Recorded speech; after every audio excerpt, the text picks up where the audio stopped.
Hello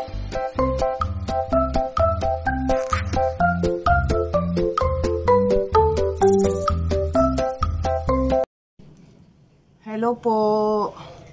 Good morning mga kakabsat. Ang saya ng ating gising. Tawa ako ng tawa. Ginising ako ng aking kaibigan dahil nung nakaraang linggo, magkwento tayo guys. Nung nakaraang linggo,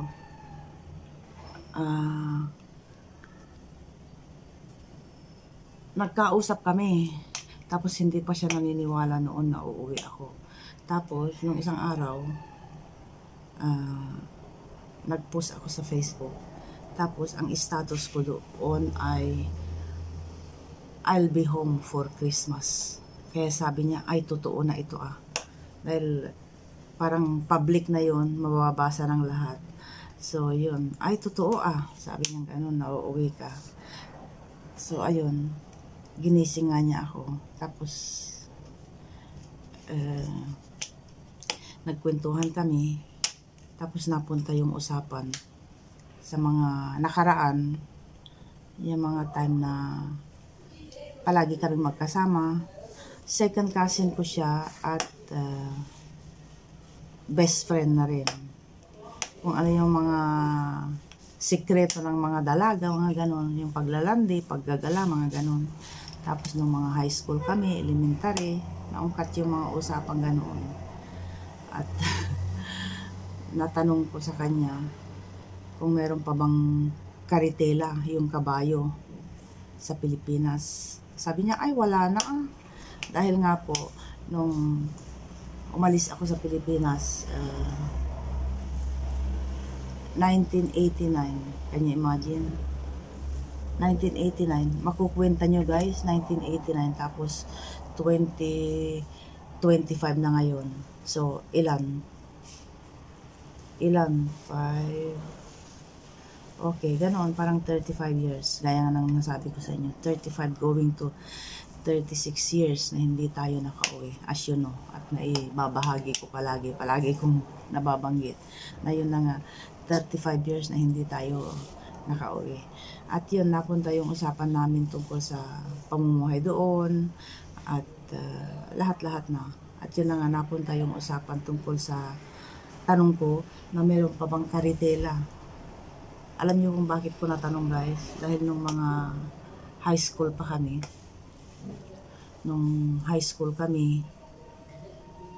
at yung mga bata-bata pa kami, pag pumupunta kami sa bayan, mayroon ng tricycle noon. Pero pag pumupunta kami sa bayan, sumasakay kami sa karitela. Dahil noon, kung tanda ko, ang tricycle from our barrio hanggang doon sa bayan ay peso. Yung peso.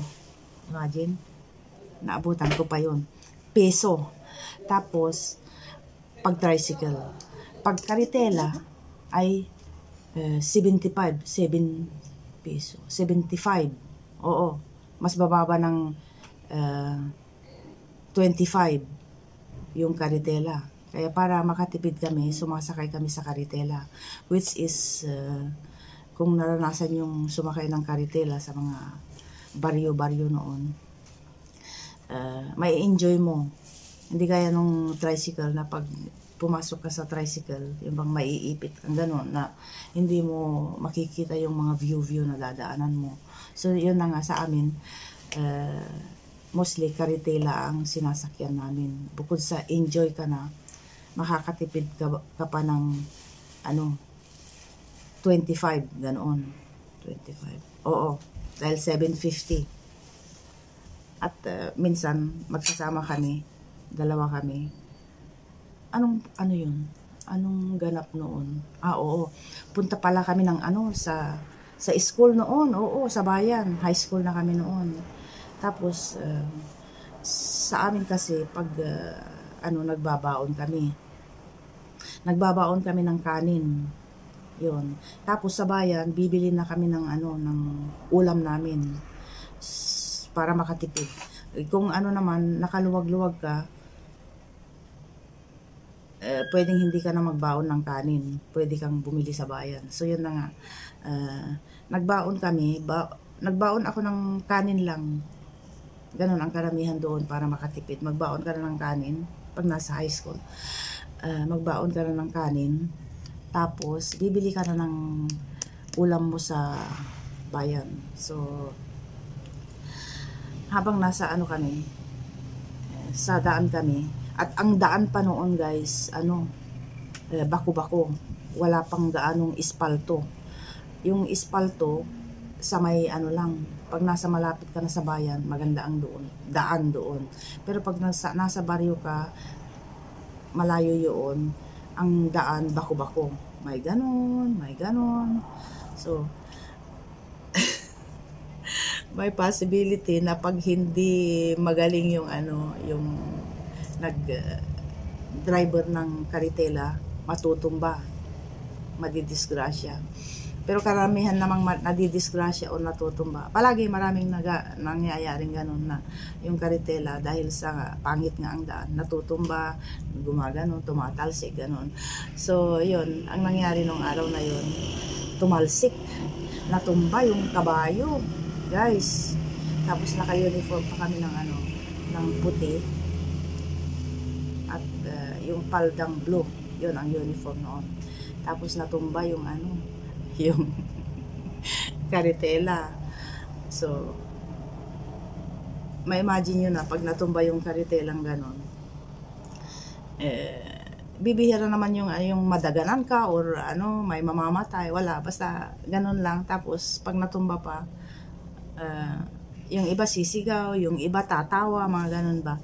So, ang nangyari nung araw na yun nga, mayroon kaming baong mayroon akong baong kanin.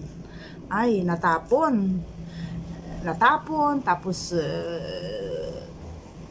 tumalsik, yung ganon, nabuksan, tapos yung kanin ko talagang lumipad. Tapos yung isa naman, yung bag niya, tumilapon. So yun, napunta kami sa punto ng usapan namin na yung baon ko pa noon, sabi ko sa kanya, lumipad. Tawanan kami. Ang sarap gunitain yung mga bagay-bagay na yun. Tapos yung kaibigan kong yun, pinsan kong yun, may itsura siya, maganda siya. Tapos marami siyang manliligaw noon. Tapos ako ang palaging palaging tulay na kung minsan uso pa noon yung yung bang wala pang cellphone noon, wala pang text. So kung may sasabihin yung lalaki doon sa babae, ako yung kaibigan ko, pag may sasabihin doon sa boyfriend niya, akong magbibigay ng sulat. Tapos yung lalaki naman, ganon din siya, ganon noon, walang text noon. At ako noon, sa mga panahong yun, wala akong manliligaw. So hanggang sa tulay-tulay lang ako. Bukod sa hindi tayo maganda noon, hindi maganda yung itsura natin sa paningin ng mga lalaki. Ang itsura ko noon, buyis ako. Kaya walang manligaw sa akin dahil bukod sa hindi naman kagandahan yung ating itsura, nangaaway ako ng lalaki. Parang buyis talaga ako. So, sinong manliligaw sa atin? So, hanggang sa puntong ganoon lang tayo sa mga Tapos, basta ang dami naming napagkwentuhan. Ang gandang balikan yung mga alaala at saka doon, noon. Yung mga, tapos, nung napunta ako sa Greece noon. Oo. Napunta ako sa Greece noon. Wala pa ring noon. Wala pa ring internet noon. Walang Facebook. Long distance lang. Sinong nakaabot pa? Yung mga new generation, maganda sa inyo dahil madaling makipag-communicate. Pero noon sa amin, naalala ko pa noon, pag nakakatanggap kami ng sulat, aabot yan ng isang buwan bago namin matanggap. Let's say, magpadala kami ng pera nila ate sa Pilipinas. Tapos wala pang Western Union noon. Pag may umuwi lang, saka kami magpapadala. Ayun. Tapos pag nagpadala ka, let's say, uuwi yung Pilipina, after 1 month mo malalaman kung natanggap ba ng mga magulang mo yung pera, kung saan ba nila nagamit, dahil aantayin mo yung response nila after a month. So yun, sa sa post office. So after 1 month, makakatanggap na kami ng balita sa mga magulang namin na natanggap na nila yung pera. Tapos magre-response ka naman na matatanggap din nila after a month. Ganun ang noon, ang sistema. Sa mga nakaabot ng sistemang yon, please comment down below. Dahil parang tingin ko, parang ako lang yata ang pinaka-antik sa buong mundo. Sa buong mundo. Lalo na sa Greece noon. Mahirap tumawag. Meron ding palang long distance call kung gusto mong pero magbabayad ka ng mahal. Tapos pipila ka pa. Kung nakuha mong pila, ang nakuha mong number ay 100, sige pipila ka hanggang 100. So aabutin ka ng siyam-siyam bago mo makausap yung mga pamilya mo. Ganon. Maswerte yung mga henerasyon ngayon dahil advance na. Yun. Marami kaming pinagkwentuhan na nakakatawa. Kanina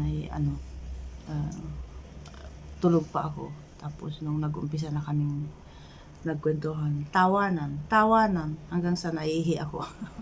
At bumangon na ako. Marami, really. Hindi ko alam kung ano ang magiging feeling ng aking pag-uwi. Yun nga, nai-excite. Natutuwa sa pag-uwi ko. Pero in some way nga, nag-aalala ako sa mga maiiwan ko dito. 35 years, may mga taong nung umalis ako, mga buhay pa. Ngayon, mga kalansay na sila. May mga nag-aada sa akin sa Facebook. Mga pamangkin, mga kapitbahay, mga anak ng pamangkin, mga ganun. Kung minsan, ina-add nila ako. Tapos tinatanong ko, sino ka? Anak ako ni ganito. O, doon ko sila makikilala. Kung nagpakilala sila na yung nanay nila, yung tatay nila, ay kaibigan o pinsan ko. Ganun. So, maraming bata. Imagine, yung mga batang from edad 34, hindi ko na sila kilala. So, ayun.